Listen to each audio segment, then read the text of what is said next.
ဓမ္မသဘင်အခမ်းအနားဝယ်ဟောကြားအပ်သောသမထနဲ့ဝိပဿနာတရားဒေသနာတော်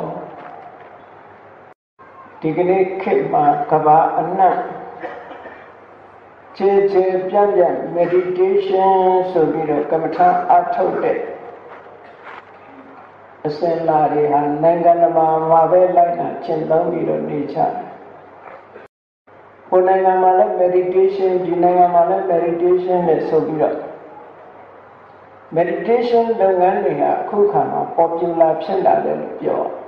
။အဲဒီ meditation တွေဟာဘာရည်ရွယ်ချက်နဲ့လုပ်ကြတာလဲလို့ရည်ရွယ်ချက်ထားပုံချင်းတော့မတူဘူးပေါ့။တချို့က meditation လုပ်တာဟာတဏှာဝုတ်ကကျွတ်လွတ်ပြီးတော့နိဗ္ဗာန်မဲ့ဖို့ကိုမျက်မှောက်ပြုဖို့ဆိုတဲ့အလုံးမြင်မောင်းတဲ့ရည်ရွယ်ချက်နဲ့အထောက်တဲ့ပုဂ္ဂိုလ်ကြီးရှိသလိုတချို့ကလည်းစိတ်ဖိစီးမှုဓာတ်တွေကိုမခံနိုင်လို့စိတ်ဖိစီးမှုဓာတ်တွေလျော့ကျသွားစေရန်စိတ်ငြိမ်သက်မှုရရုံရည်ရွယ်ပြီးတော့ meditation လုပ်ကြတာတွေကများတယ်နော်ရည်ရွယ်ချက်ချင်းမတူဘူးလို့ပြောသို့တော့သမထဆိုတာဘာလဲဝိပဿနာဆိုတာဘာလဲ meditation ဆိုတဲ့ကမ္မထာအလုပ်သည်သမထရဲ့ဝိပဿနာရဲ့လို့ကျင့်စဉ်နှမျိုးကွဲပြားနေတယ်တဲ့ဒီစကားလုံးနှစ်ခုကဗုဒ္ဓဘာသာအတိုင်းဝိုင်းမှာရောဗုဒ္ဓဘာသာမဟုတ်တဲ့ကမ္မထာဘာဝနာကိုစိတ်ဝင်စားတဲ့ပုဂ္ဂိုလ်တွေရဲ့အတိုင်းဝိုင်းမှာရောလူသိများနေတဲ့စကားလုံးနှစ်ခုဖြစ်တယ်သမထနဲ့ဝိပဿနာသို့တော့သမထဆိုတာဘယ်လိုကျင့်ရတယ်ဝိပဿနာဆိုတာဘယ်လိုကျင့်ရတယ်လို့လူတိုင်းသိကောင်းချင်မှသိမယ်မိမိလုပ်နေတဲ့ meditation ဒီသမထ meditation လားဝိပဿနာ meditation လားဆိုတာလည်းကွဲကွဲပြားပြားသိကောင်းမှသိလိမ့်မယ်အဲ့တော့ဒီနှစ်ခုဟာရှင်းရှင်းလင်းလင်းကွဲကွဲပြားပြားသိထားဖို့မလိုအပ်ဘူးလားလိုအပ်တယ်ကိုကျင့်နေတဲ့ကမ္မထာအလုပ်သို့မဟုတ် meditation ဟာသမထလားဝိပဿနာလားဒါကိုရှင်းလင်းပြောပြဖို့ရအတွက်ရှင်းဥစွာသမထဆိုတာဘာလဲဆိုတာသိဖို့လိုသမထဆိုတဲ့စကားလုံးရဲ့အဓိပ္ပာယ်ကဆံပင်ကျင့်ဘက်တရားများကိုငြိမ်သက်သွားအောင်ပြုလုပ်ခြင်းလို့အဓိပ္ပာယ်ရငြိမ်သက်စေခြင်းတနည်းအားဖြင့်ပြောမယ်ဆိုလို့ရှိရင်စိတ်ရဲ့ရောက်ရခန့်နေမှုကိုငြိမ်သက်စေခြင်းလူတွေမှာစိတ်ထဲမှာ excitement ဆိုတဲ့စိတ်ရဲ့လှုပ်ရှားမှုရောက်ရခန့်မှုတွေရှိတတ်တယ်စဉ်းစားကြည့်တော့လောဘဖြစ်ရင်လည်းစိတ်မငြိမ်ဘူးမဟုတ်လားရောက်ရခတ်တာဒေါသဖြစ်နေရောရောက်ရခတ်တာပဲမောဟဖြစ်လို့မလုတ်တဲ့နာနဲ့လုတ်တဲ့နာခွဲခြားမသိဘူးမလုတ်တဲ့နာတွေလုတ်တယ်လုတ်တဲ့နာတွေမလုတ်ဘူးဆိုတဲ့အခါမှာလည်းစိတ်ကရောက်ရခတ်တာပဲအဲ့တော့ဒီသဘောဝတရားတွေစိတ်ထဲမှာပေါ်နေလို့ရှိရင်စိတ်လေးကငြိမ်သက်နေတာမဟုတ်ရောက်ရခတ်တယ်အဲ့ဒီရောက်ရခတ်နေတဲ့စိတ်ကလေးကိုငြိမ်သွားအောင်ကျင့်တဲ့အကျင့်သမထလို့ခေါ်ဒါကြောင့်မို့ကျမ်းဂန်များမှာနိဝရဏဓမ္မေစိတ်ကိုပိတ်ဆို့ထားတယ်ကုသိုလ်စိတ်မဖြစ်ရအောင်ဆိုးပိတ်ထားတဲ့နိဝရဏတရားတို့ကိုသမေတိငြိမ်သက်သွားစေတတ်၏အဋ္ဌသမထို့ကြောင့်သမထောသမထဆိုတာစိတ်ထဲမှာကုသိုလ်တွေဖြစ်မလာအောင်ဆုတ်ပိတ်ထားတဲ့နိဝရဏတရားတွေကိုငြိမ်သွားအောင်လုပ်ပြီးတဲ့စွမ်းရည်တတ္တိရှိတဲ့တရားလို့ဒီလိုဆိုလို့အဲ့ဒါသမထဝိပဿနာဆိုတာကြတော့ဝိဆိုတာထူးထူးခြားခြားပဿနာကြည့်တတ်တယ်မြင်တတ်တယ်တမန်မြင်ရုံမြင်စင်မဟုတ်ဘဲနဲ့ထူးထူးခြားခြားကြည့်တတ်မြင်တတ်လာတယ်ဘယ်လိုထူးခြားတော့ခါတိုင်းမြင်တဲ့အခါကျတော့ကိုယ်ပိုင်နေ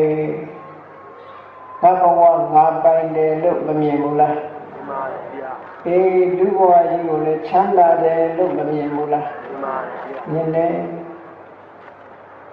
ကိုစင်ထာဝရမြဲနေတယ်လို့မစင်စားမိလို့ရှိရင်ကိုမြဲနေတယ်အရာခသိန်းဟာမြဲနေတယ်လို့စိတ်ထဲမှာထင်တယ်ဆိုလိုတာကမြဲတယ်လို့မြင်တယ်ချမ်းသာတယ်လို့မြင်တယ်ကိုပိုင်တယ်လို့မြင်တယ်အဲ့ဒီအမြင်တွေကတာမန်မြင်ရုံမြင်စဉ်မှားရွံ့တဲ့အမြင်တွေအဲ့ဒီအမြင်တွေတဲ့ထူးပြီးတော့ထိုအမြင်မျိုးနဲ့ဆန်းကျင်ပြီးတော့မမြဲဘူးဆိုတာတွေမြင်လာတယ်တကယ်ချမ်းသာမဟုတ်ဘူးဆင်းရဲဆိုတဲ့သဘောတရားတွေမြင်လာတယ်ကိုမပိုင်ဘူးဆိုတာတွေကိုမြင်လာတယ်အသေးစိတ်အဲ့ဒီလိုမြင်လာတဲ့အသိဉာဏ်ကိုဝိပဿနာလို့ခေါ်တာနော်မမြဲတဲ့သဘောဆင်းရဲတဲ့သဘောစိုးမပိုင်တဲ့သဘော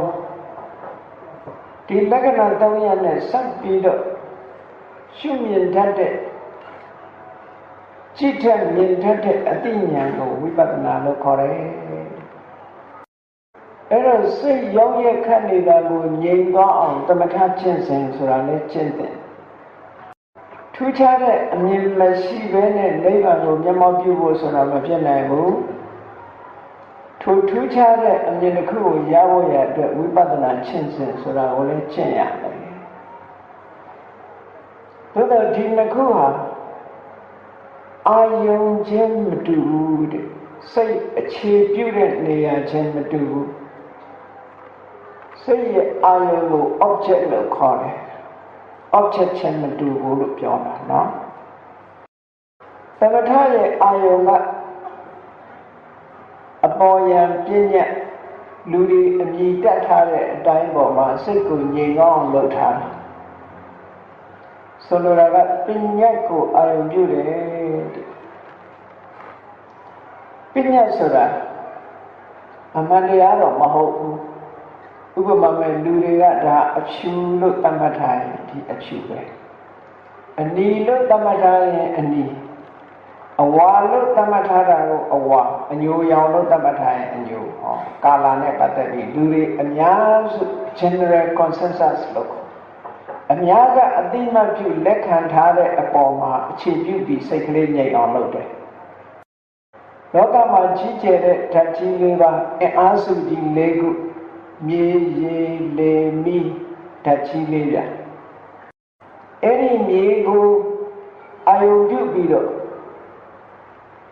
ပထဝီကတိုင်းလို့ခေါ်တာပေါ့။မြေဆိုတဲ့အမည်ဖြစ်တဲ့သဘောပေါ်မှာအခြေစိုက်ပြီးတော့စိတ်တည်ငြိမ်အောင်လုပ်တယ်။ဒါပထဝီကတိုင်းရှုတယ်လို့ခေါ်တယ်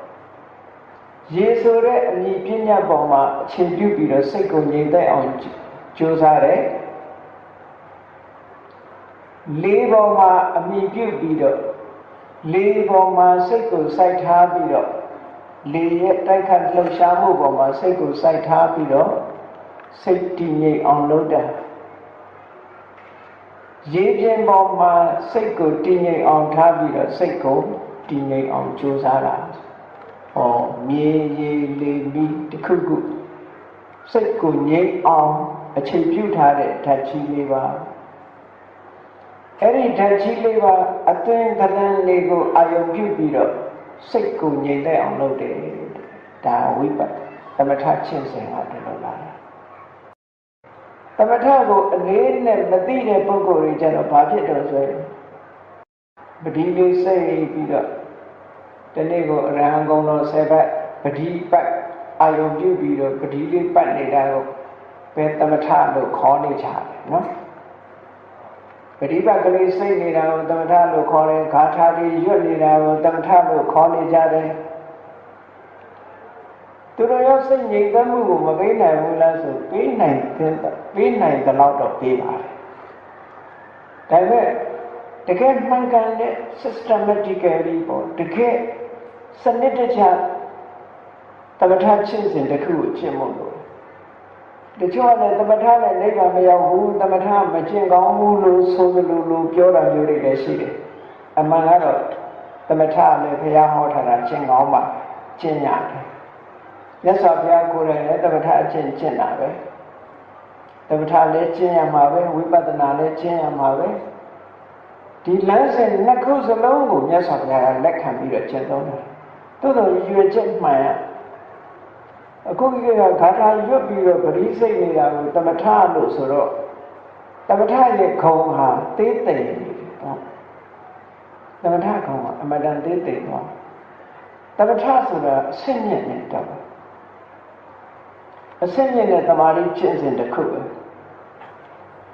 မြတ်စွာဘုရားကိုယ်တိုင်ကဘာဝိတ္တပ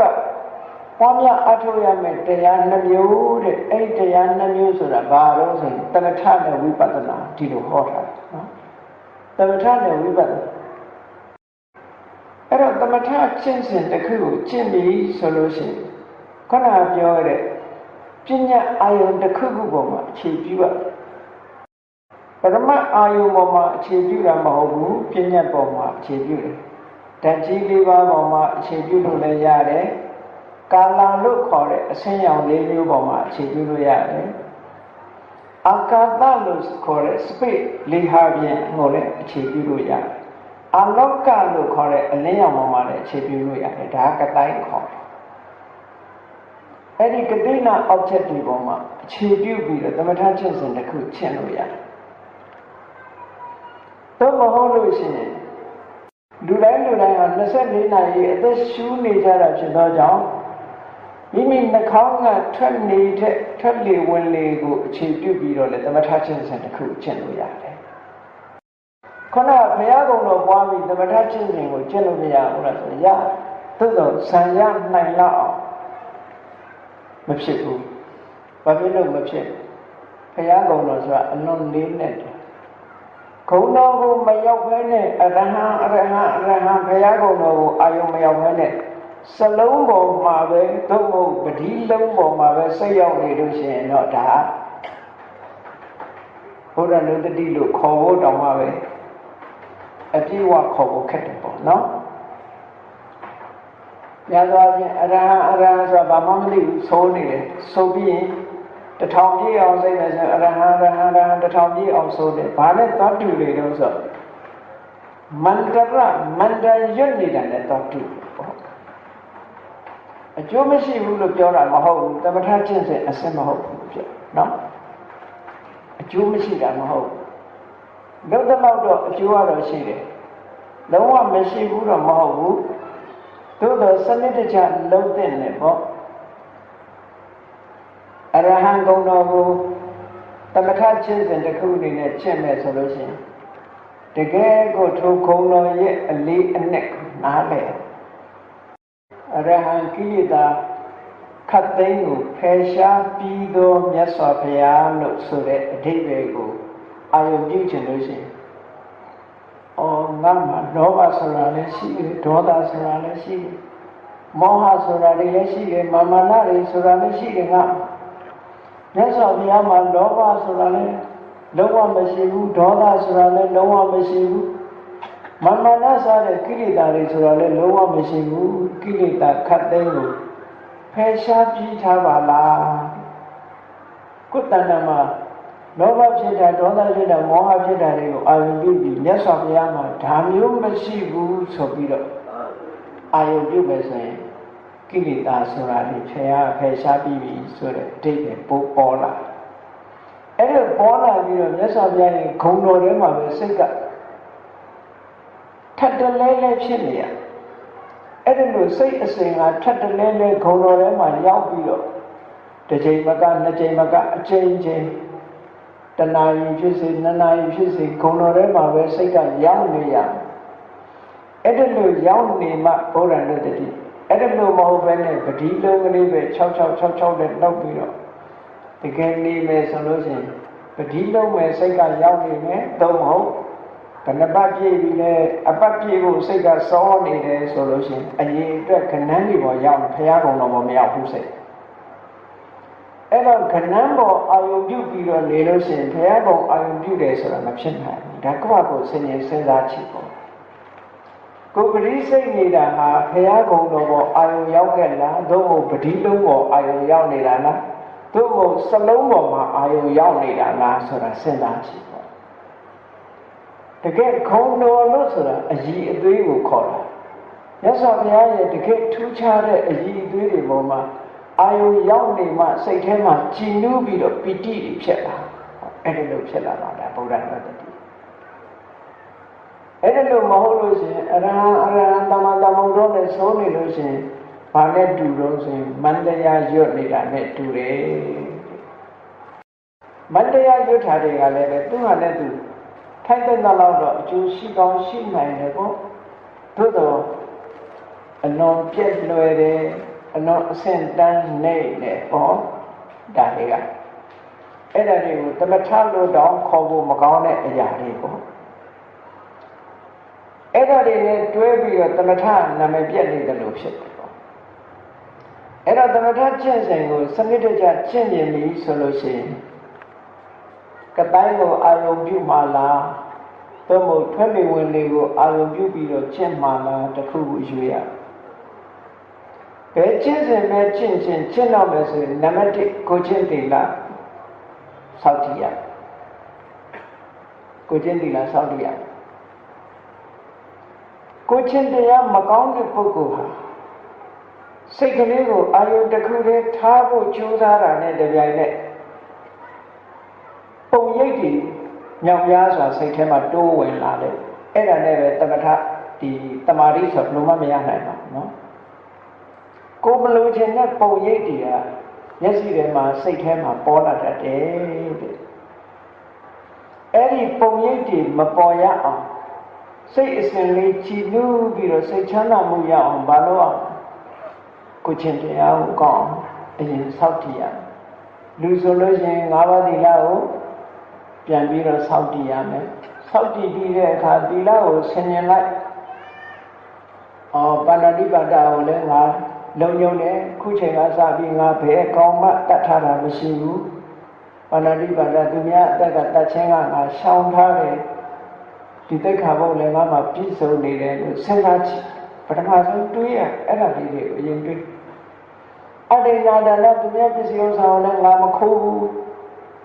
ငါသိစင်ကြဲနေတယ်ကာဝေတုမိစ္ဆာစာရသူတော်ဘာသားများကိုလည်းစိတ်နဲ့တောင်မပြစ်မှားဘူးသိစိတ်စင်ကြဲနေတယ်လိမ်လီတဲ့စကားကိုလည်းငါမပြောဘူးမူတဝါဒလည်းစင်ကြဲနေတယ်သူရမေတွေကတေရဲ့ဘီယာကာစဘာတခုမှငါမတော့ဘူးဟောဒါလည်းငါမှပြည့်စုံတယ်ကိုယ်တိလာလေးကိုတွေးလိုက်တာနဲ့တကယ်နဲ့ဘာဖြစ်လဲစိတ်ကလေးကချီနူးလာစိတ်ကလေးချီနူးလာအဲ့ဒီချီနူးလာတဲ့စိတ်ကလေးကိုခုနကကိုအားထုတ်မဲ့သမထ object ပေါ်မှာပယ်ဆောင်ပြီးတော့သွားရမယ်အဲ့ဒါလေးနဲ့သွားအဲ့ဒါလိုမဟုတ်ဘဲနဲ့ကိုချင်းတိလာကိုစောင့်တည်မှုမပြုဘဲနဲ့ဒီတိုင်းသွားလို့ရှိရင်ဘာတွေဖြစ်လာတော့လို့ဆိုရင်စိတ်ကခဏမငြိမ်ဘူးကိုလုတ်ခဲ့တာတွေပြန်မြင်နေစိတ်ခဏမငြိမ်ကိုမဟုတ်တာတွေပြန်ပြီးတော့မြင်လာတဲ့အခါစိတ်ထဲမှာပုံရိပ်ကြီးတွေပေါ်လာလို့အမာတိတရားမရနိုင်ဘူးတဲ့ကိုမရနိုင်တယ်ကိုမမြင်ရင်တဲ့အာယုန်တွေကအတင်းထိုးဝင်လာတတ်တယ်ဒါကြောင့်မို့မြတ်စွာဘုရားကသီလံအဝိပတိတာရယကိုချင်းသီလဟာစိတ်နှလုံးကြည်တာဖို့အတွက်လုပ်ရတယ်စိတ်နှလုံးကြည်တာဖို့ဆိုတာသိအရေးကြီးတယ်ပေါ့အဲ့ဒါကြောင့်လို့ကိုချင်းသီလကိုအရင်မြတ်စွာဘုရားကသမထကျင့်စဉ်ဖြစ်ဖြစ်ဝိပဿနာကျင့်စဉ်ဖြစ်ဖြစ်ကျင့်တော့မယ်ဆိုလို့ရှိရင်သီလေပဋိဋ္ဌာယကိုချင်းတရားပေါ်မှာယက်တည်နိုင်အောင်ကြိုးစားပါယဟန်တော်တွေဆိုလို့ရှိရင်229သောသိက္ခာပုဒ်တွေကိုပြန်ပြီးတော့တန်ရှင်းအောင်ကိုယ့်ကိုပြုပြင်ပြီးတော့မမယဉ်ရင်လုံးမိတဲ့ကျွလွန်ဖောက်ပြတဲ့သိက္ခာပုဒ်တွေမရှိစေရကိုချင်းသီလဖြူစင်အောင်ကြိုးစားရကြိုးစားပြီးတဲ့အခါကျတော့မှစိတ်ကြည်နူးမှုဖြစ်အောင်ကိုချင်းသီလကိုအာရုံပြုပြီးတော့စိတ်ကြည်နူးမှုလေးရအောင်လုပ်ပြီးပြီဆိုတော့မှအဲ့ဒီကြည်နူးမှုလေးကိုအခြေခံပြီးတော့သမထအာယုံတစ်ခုကိုသင်သွားရမယ်ဒါစတင်ရမယ်လို့ထ လို့ဆိုတယ်အဲ့တော့ရှိဥစွာလှုပ်တဲ့လှုပ်ထိုက်တာတွေမလှုပ်ဖဲနဲ့ကောက်ထည့်ပြီးတော့ကမ္မထံအောက်ထိုင်လိုက်မယ်ဆိုလို့ရှိရင်ပြင်းပြင်းစင်စင်မလှုပ်လို့ရှိရင်အောင်မြင်မှုဆိုတာမလွယ်ဘူးပေါ့မလွယ်ဘူးအောင်မြင်မှုဆိုတာမလွယ်ဒီပြာမပြောနဲ့ထမင်းချက်ရင်တောင်မှပြင်ရတယ်မဟုတ်လားတစ်ပင်လေးတစ်ပင်မျိုးစေ့လေးတစ်ခုချရင်ရောမပြင်ရဘူးလားစိုက်ပျိုးမဲ့နေရာကိုပြင်ရတယ်ဆင်ရတယ်မြေတန်ရှင်းတာလုပ်ရတယ်ရှင်းဥစွာလုပ်ရမယ့်အလုပ်တွေလုပ်တော့ခုလည်းပဲတရားထုတ်တော့မယ်ဆိုလို့ရှိရင်ကိုယ်လက်တန်ရှင်းတာကအစကိုချင်းတရားတန်ရှင်းတာအထိကိုတန်ရှင်းတွေအလုံးလုံးပြီးပြီဆိုတဲ့အခါမှာကိုချင်းတရားပေါ်မှာအာရုံပြုပြီးစိတ်ကလေးဟာကြည်လူးလာပြီးဆိုမှအလုပ်ကိုစတင်တယ်အဲ့ဒီချိန်မှာဈာရကအနှောင့်အယှက်တွေပေါ်လာလို့ရှိရင်ခန္ဓာရည်ရှိအောင်ဘာလို့ရသေးတယ်ဆိုရင်ကိုဖះကိုစွန့်လို့ထားပါဒါကတော့အထက်ကထာဆရာတွေကနေအကျင့်ပေးတဲ့စကားတစ်ခုအနေတစ်ခုကျုံလာတဲ့အခါလူကကြောက်တတ်တယ်ကြောက်လာတဲ့အခါကျတော့ကိုလုပ်တဲ့လုပ်ငန်းတစ်ခုကမအောင်မမြင်ဖြစ်လာမစွန့်စားရဲဘူးအဲ့ဒီလိုမဖြစ်အောင်ဘာလို့ထားကိုယ်ခန္ဓာကိုယ်ကြီးကိုဘုရားကိုလှူလိုက်လှူထားသည့်အတွက်ကြောင့်ဒဇုံတစ်ခုအန္တရာယ်ရှိတယ်ငါမှမဟုတ်ပဲငါဘုရားလှူထားတာကြီးပဲဟောတွေးလို့ရအဲ့လိုတွေးလိုက်လို့ရှိရင်ရဲတင်းတဲ့စိတ်တွေကိုယ်တဏ္ဍာမှာရတယ်စိတ်ဆိုတာဒီလိုတွေးရင်တစ်မျိုးဖြစ်တယ်ဟိုလိုတွေးရင်တစ်မျိုးဖြစ်တယ်အဲ့တော့မှန်ကန်တဲ့အတွေးကလေးနဲ့တွေးပြီးတော့စိတ်အားတွေကိုပြန်ဖြည့်ပေးရတယ်လို့ဒီလိုပြောတာနော်နောက်တစ်ခုကကမ္မထာထိုင်မှုလုပ်တဲ့လုပ်ထိုင်တဲ့ကိစ္စတစ်ခုကဘာလို့ဆိုလို့ရှိရင်တခါတည်းရန်နှုတ်မဆောင်စည်းပဲနဲ့သူတော်ကောင်းတွေကိုပြမှားမိတာမျိုးဖြစ်တတ်သေးတယ်ဆွဆွဲမိတာမျိုးဖြစ်တတ်သေးတယ်အဲ့ဒါလို့ဆွဆွဲမိထားလို့ရှိရင်လည်းပဲဒါကြီးကအနှောင့်အယှက်ဖြစ်တတ်တယ်တဲ့ဒါကြောင့်မို့လို့အကယ်၍များသူတော်ကောင်းတွေဆွဆွဲမိလို့ရှိရင်ဝင်ချပါတယ်ကြောပါပဲကိုယ်စိတ်ဒီလိုကြောဝင်ချလိုက်ခြင်းအပြင်ကိုယ်စိတ်ထဲမှာတင်းကျပ်နေတာတွေဘာမှမရှိတော့စဉ်းစားလိုက်လို့ရှိရင်ဟာလုံးတဲ့နာတွေငါလှုပ်ထားပြီးပြီဆိုစိတ်ဟာတွေးလိုက်ဘက်ဆုံးကဘယ်ကပဲတွေ့ကြည်နူးမှုပဲရတန်တရားဖြစ်เสียမရဘူးကြောက်เสียမရဘူးစိတ်တင်းကျပ်เสียတွေမဖြစ်ဘူးအဲ့ဒါတွေစိတ်ရဲ့တင်းကျပ်မှုတွေကိုဖြေလျော့နိုင်စေရန်အတွက်လှုပ်တဲ့လှုပ်ထိုက်တာတွေကိုလုပ်ရမယ်ဒါသမထချက်ချင်းကျင့်ပြီဆိုအဲ့ဒီတော့အာနာပါနဆိုတဲ့ထွက်လေဝင်လေလေးတစ်ခုလူတိုင်းဟာ24နာရီနှာခေါင်းကအသက်ရှူးနေတာဖြစ်တယ်ဒါလေးကရှားပါပစ္စည်းမဟုတ်ဘူးလူတိုင်းကိုယ်ပိုင်အနေနဲ့ရှိနေကြတယ်အဲ့ဒီကိုယ်ပိုင်ရှိနေတဲ့အာယုံလေးပေါ်မှာအခြေပြုပြီးတော့သမထချင်းစဉ်တစ်ခုကိုရှင်းကြည့်သမထတစ်ခုချင်းစဉ်တစ်ခုချင်းအဲ့ဒီအာနာပါနဆိုတဲ့ချင်းစဉ်တစ်ခုဟာသမထပေါ့ရောက်ဖြစ်သွားလို့ရှိရင်ပထမဇန်ကိုလည်းရစေနိုင်တယ်ဒုတိယဇန်ကိုလည်းရစေနိုင်တယ်တတိယဇန်လည်းရတယ်သုထဇန်လည်းရတယ်ဆိုလိုတာဇန်အားလုံးကိုရနိုင်တယ်ပြောနော်အာနာပါနဇန်အားလုံးကိုရကောရမမြတ်စွာဘုရားရဲ့အလောင်းတော်တောထွက်ပြီးတော့တရားကျင့်6နှစ်ပတ်လုံးတော့မမှန်ကန်တဲ့လမ်းစဉ်လေးလိုက်ပြီးတော့ခန္ဓာကိုယ်ကိုပင်မခံပြီးတော့ကျင့်ခဲ့တာအဲ့ဒီကျင့်နေတဲ့အကျင့်တွေကမှားတယ်နောက်ဆုံးမှန်ကန်တဲ့လမ်းစဉ်ကိုတွေ့ပြီးတော့ကျင့်တဲ့အခါဘာကမ္မထာအထုတ်တုံးလို့မေးရင်အာနာပါနကမ္မထာအထုတ်တယ်ဘုရားအလောင်းတော်အထုတ်ခဲ့တဲ့ကမ္မထာအာယုံဟာဘာလို့ဆိုထွက်လေဝင်လေပါဘုရားဖြစ်ဖို့ကျင့်တဲ့အကျင့်ဟာလည်းထွက်လေဝင်လေပဲယဟန္တာဖြစ်ဖို့အကျင့်ဟာလည်းပဲထွက်လေဝင်လေပဲဇန်တရားတွေပင်တရားတွေကိုရကျင်လို့ရှိရင်လည်းထွက်လေဝင်လေပဲထွက်လေဝင်လေရဲ့တန်ဖိုးကဘယ်လောက်ကြီးတယ်လဲလူတွေမှာ40နဲ့ညအသက်ရှင်ဖို့အတွက် ဒီလေလေးဟာရှူလိုက်ထုတ်လိုက်ရှူလိုက်ထုတ်လိုက်လုံးနေကြတာမဟုတ်လားအဲ့ဒီလေလေးကိုအသုံးမချဘူးဆိုလို့ရှိရင်အလားတကုန်မသွားဘူးလားနော်လောကမှာလူတွေဟာဒါကြောင့်မို့လို့ဘာလဆိုတာတဲ့အသက်ရှူရုံရှူတတ်တယ်တဲ့အသက်ရှူတဲ့လေပေါ်မှာအသုံးချပြီးဘာပညာမှမရတာဘာလလို့ခေါ်တယ်ဘာလရဲ့အဓိပ္ပာယ်တစ်ခုဖွင့်ထားတယ်လူတိုင်းကလူတွေမကဘူးလေတိရစ္ဆာန်တွေအသက်ရှူတဲ့တိရစ္ဆာန်တွေမှလည်း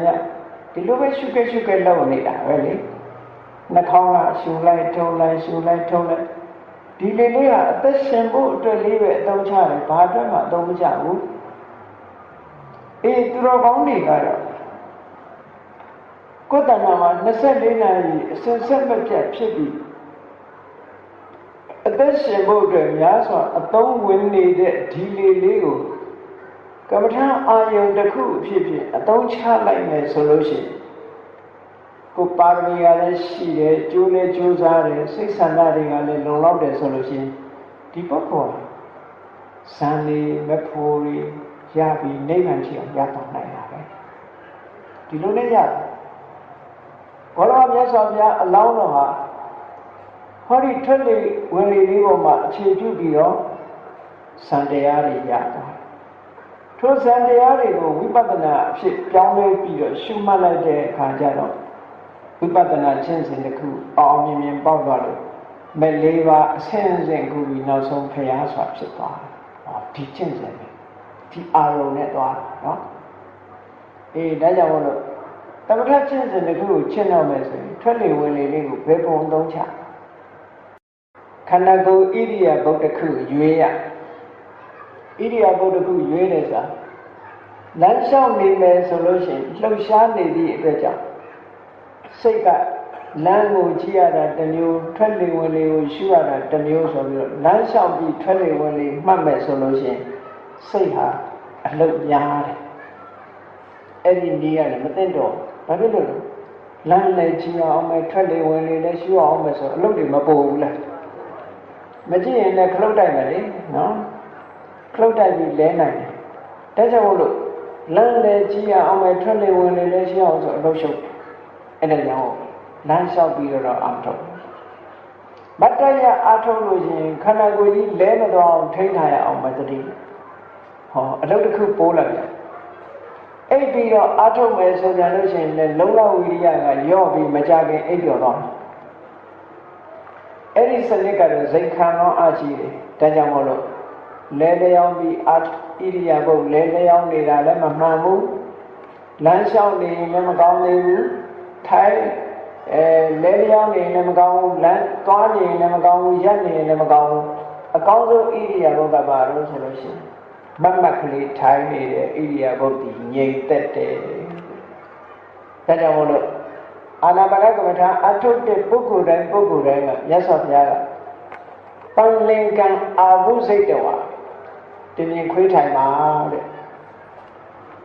ခန္ဓာကိုယ်ကတင်ရင်ခွေးထိုင်လိုက်တယ်ဆိုလို့ရှိရင်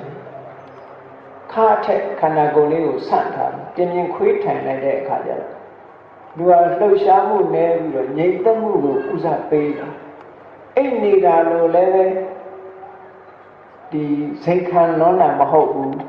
လမ်းလျှောက်နေတာတို့မတ်တရနေတာတို့လို့မဲတင်းစရာလည်းမရှိဘူးဒါကြောင့်မို့လို့တင်ရင်ခွေးထိုင်အမျိုးသမီးတွေဆိုရင်ထက်ဝက်ပလင်ပေါ့အမျိုးသားတွေကတင်ရင်ခွေးထိုင်ရောတင်ရင်ခွေးထိုင်ပြီးတဲ့အခါကျတော့ခါထက်ကိုယ်ကိုဆန့်ကံကလေးထားတဲ့ဘာဖြစ်လို့ဆန့်ကံကလေးထားခိုင်းတာတော့ဆိုရင်ခါမှာအယိုးအစစ်ကလေးတွေရည်တွက်ကြည့်မယ်ဆိုရင်18ခုလောက်ရှိအဲ့ဒီအယိုးလေးတွေကမတ်မတ်ကလေးထားမှမထားဘဲနဲ့ခါလေးကုန်းနေမယ်ဆိုရင်အယိုးလေးကတစ်ခုနဲ့တစ်ခုဖိနေသည့်အတွက်ကြောင့်ကြာလို့ရှိရင်ခါကြိုက်တဲ့ယောဂခါညောင်းတဲ့ယောဂဝေဒနာခါအောင်တဲ့ဝေဒနာတွေဖြစ်လာနိုင်တယ်ဒါကြောင့်မို့ခန္ဓာကိုယ်ရောခေါင်းရောမတ်မတ်ကလေးထားလို့ပြောတာနော်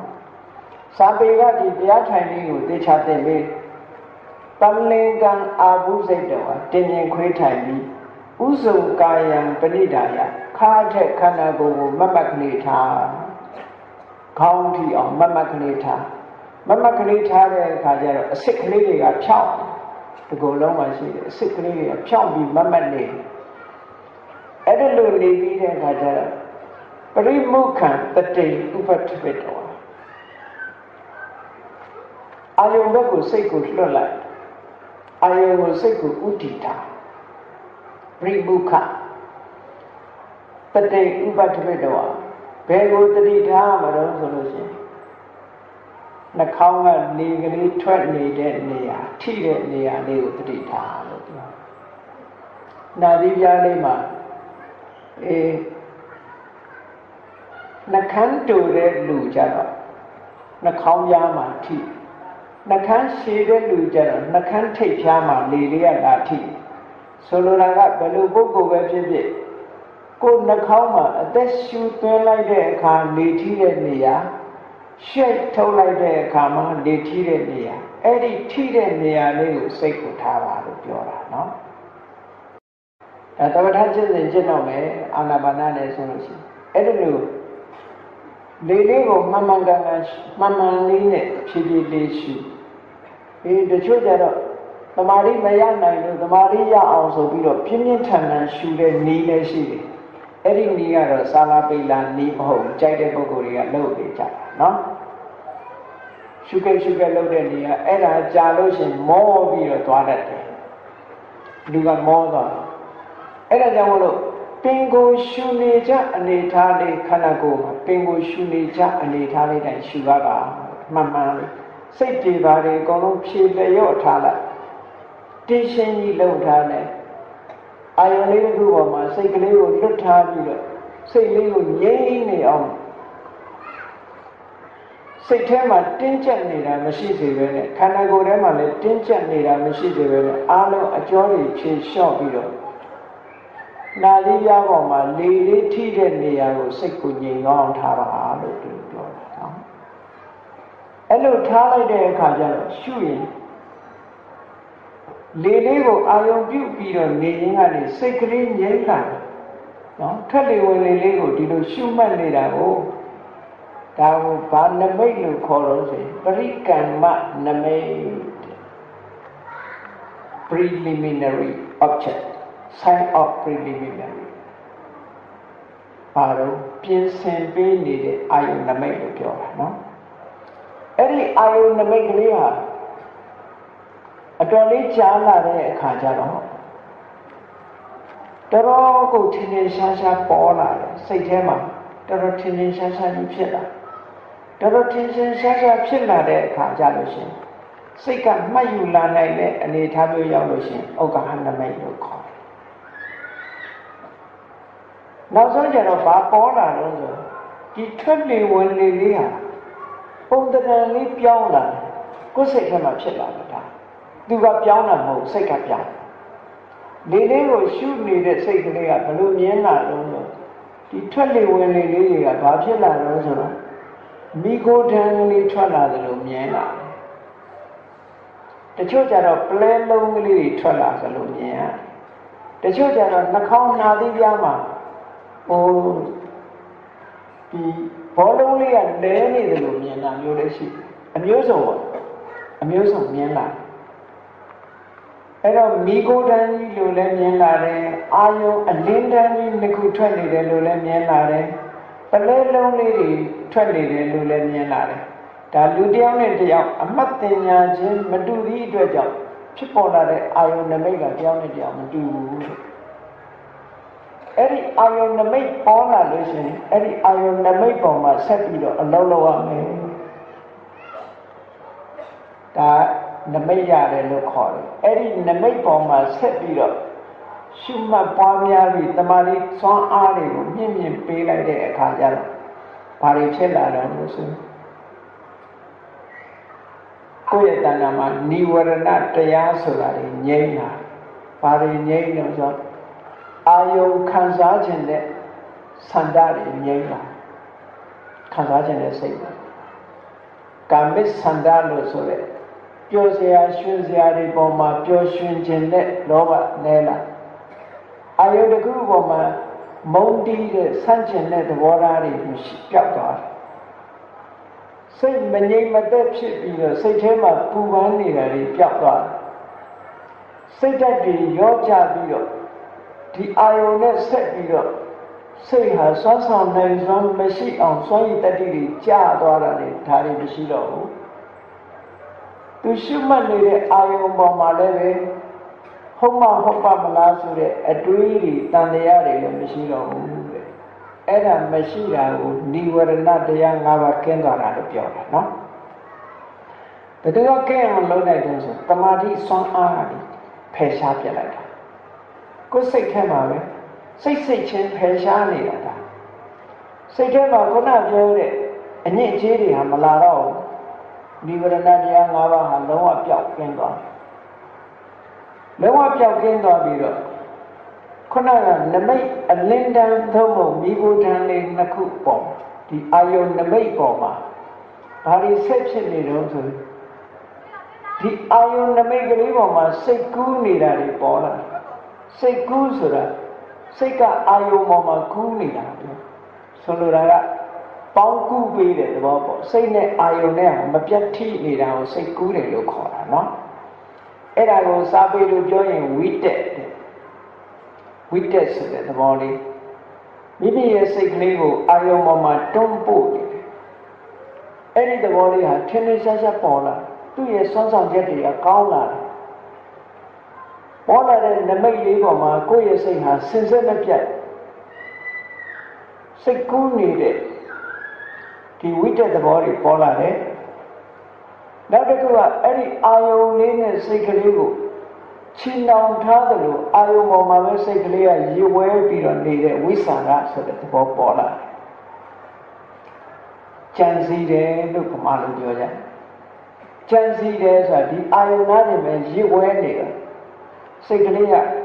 အာယုံနဲ့ကြွားမတော်အမြဲတမ်းတွဲနေတယ်လို့ဖြစ်နေတယ်။ဒါဝိသန္ဒရဲ့စွမ်းရည်တတ္တိ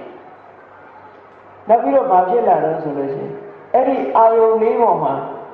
ခုနကမိဂုဒံအလင်းတန်းလေးပေါ်မှာစိတ်ကလေးကနှစ်ချိုက်နေတယ်ဒါပီတိလို့ခေါ်တယ်ကျဉ်တ်နေတယ်နှစ်ချိုက်နေတဲ့အခါကျဘာလို့ဖြစ်လာလဲဆိုကိုယ်ရောစိတ်ရောတခါတည်းတိတ်နဲ့ခန္ဓာကိုယ်မှာလည်းပဲညောင်းတာညာတာကြိုက်တာခဲတာတွေမရှိဘူးပျောက်သွားတယ်စိတ်ထဲမှာလည်းပူရပန္နာတခုမှမရှိဘဲနဲ့ပျောက်သွားတယ်စိတ်ကလေးကချမ်းမြေ့လာတယ်ဟောဒုက္ခလို့ခေါ်အဲ့ဒီလိုဖြစ်နေအောင်ဘယ်သူကစွမ်းဆောင်နေတာတော့ဆိုနောက်ပိုင်းမှာတမာတိဆိုတဲ့စွမ်းအားကနေခုနအာယုန်နဲ့စိတ်နဲ့အပေါ်မှာကြွာမသွားအောင်ထိန်းထားတယ်ပေါင်းကြည့်လိုက်တဲ့အခါကျတော့စိတ်ကူးနေတာကဝိတက်ကြံစည်နေတာကဝိသန္ဒနှစ်ချိုက်နေတာကပီတိကိုယ်ရောစိတ်ရောငြိမ်းချမ်းသွားတာဒုက္ခဟောတည်ငြိမ်နေတာကဧကဂတလို့ဆိုပြီးအဲ့ဒါကိုဇန်အင်္ဂါ၅ပါးလို့ခေါ်တယ်အဲ့ဒီအင်္ဂါ၅ပါးဒီတဏီတဲ့စွမ်းရည်တတိပြည့်နဲ့အလုံးလုံးနေပြီးဒီအာယုံလေးပေါ်မှာတဏီတဲ့အလုံးလုံးဟန်ချက်ညီနဲ့ဒီအာယုံမှာအလုံးလုံးနေပြီးဆိုရင်ဒါပထမဇန်ရတယ်လို့ခေါ်တယ်အဲ့ဒါအာယုံတစ်ခုပေါ်မှာစူးစိုက်ပြီးတော့ရှိအဲ့ဒီလိုပထမဇန်ရပြီဆိုတဲ့ပုဂ္ဂိုလ်တယောက်ဟာဘာတွေဖြစ်လာတော့လို့ဆိုရင်ရှိဝိဝိစေဝကာမေဟိမျက်စိကကြည့်ပြီးပြောစရာအာယုံနားကနားထောင်ပြီးတော့ပြောစရာအာယုံနှာခေါင်းကအနံ့ရပြီးပြောစရာအာယုံလျှာကနေရက်ပြီးတော့လျက်ပြီးတော့ပြောစရာအာယုံခန္ဓာကိုယ်ကထိတွေ့ပြီးပြောစရာအာယုံဆိုတဲ့ဒီကာမတွေကနေလွတ်လပ်ဒီပေါ်မှာလုံးဝစိတ်မရောက်တော့နော်မျက်စိနဲ့မြင်ပြီးပြောတဲ့အပျော်မျိုးမရှိတော့ဘူးနားကကြားပြီးပြောတဲ့အပျော်မျိုးတွေမရှိတော့ဘူးအဲ့ဒီကာမတွေကလုံးဝကင်းစိတ်သွားအဲ့ဒီကာမဆိုတဲ့ဒီပြောစရာအာယုန်ဒီပေါ်မှာပြောခြင်းနေတဲ့ဒီလောဘကင်းစိတ်သွားမှစံဆိုတာရနိုင်တယ်ဒါမကင်းရင်မရဘူးတဲ့သူကဥပမာပါနဲ့တူလို့ဆိုရင်ဟိုဘက်ကရောက်ချင်တဲ့ပုဂ္ဂိုလ်ကဒီဘက်ကန်းကိုစွန့်ကိုစွန့်အောင်ဒီဘက်ကန်းကိုမစွန့်ခွာဘဲနဲ့ဟိုဘက်ကန်းရောက်တဲ့ဆိုတာမရှိဘူးဒါကြောင့်မို့ စာပေမှာဝိဝိစေဝကာမေဟိကာမတွေကနေလုံးဝဆုံးဖြတ်ပြီးသားဖြစ်သွားရမယ်ဝိဝိစေဝအကုသလေဟိဓမ္မေဟိကျန်တဲ့အကုသိုလ်တရားတွေလည်းမဖြစ်တော့ဘူးအဲ့ဒီအချိန်မှာငြိမ်သွားပြီ